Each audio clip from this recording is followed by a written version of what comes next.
Juneteenth, why it matters. Today, June 19th, 1865, more than 2 years after the Emancipation Proclamation was signed, over 250,000 enslaved people in Texas were still being held in bondage until the Union troops arrived in Galveston and finally enforced their freedom. That day became known as Juneteenth, a celebration of Black liberation. But make no mistake, freedom was delayed, and in many ways, it still is. The truth is, slavery was never fully abolished. The 13th Amendment outlawed slavery except as punishment for a crime.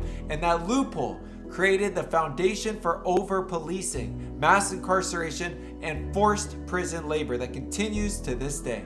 Right now, nearly 1.8 million people are incarcerated in U.S. jails and prisons with a rate of about 531 per 100,000, among the highest in the world. And the U.S. holds about 20% of the world's global inmates while representing just 4% of the world's population. Black Americans are overrepresented at every stage of policing. They are arrested at 2.6 times the rate of whites overall, and 6.3 times for murder and 8.1 times for robbery. They also face far more police violence. Black people are 3.2 times more likely to experience use of force in police encounters, and unarmed Black people are 3.49 times more likely to be shot by police than whites. Blacks make up 6.1% of the population, but account for 24.9% of law enforcement killings. So today, Juneteenth isn't just about cookouts and parades. It's about remembering that justice delayed is justice denied. It's about honoring the strength,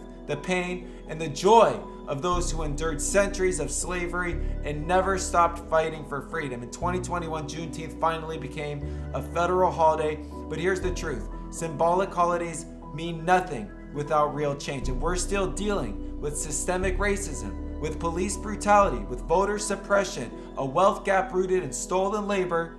And so on this Juneteenth, ask yourself, what does freedom look like today? Share in the comments below. How can we fight to make it real for everyone, not just on paper, but in practice? Because Juneteenth isn't history. It's a call to action. Honor the past, challenge the present, and shape the future. Happy Juneteenth. Be safe out there. Always film the police, always for the people.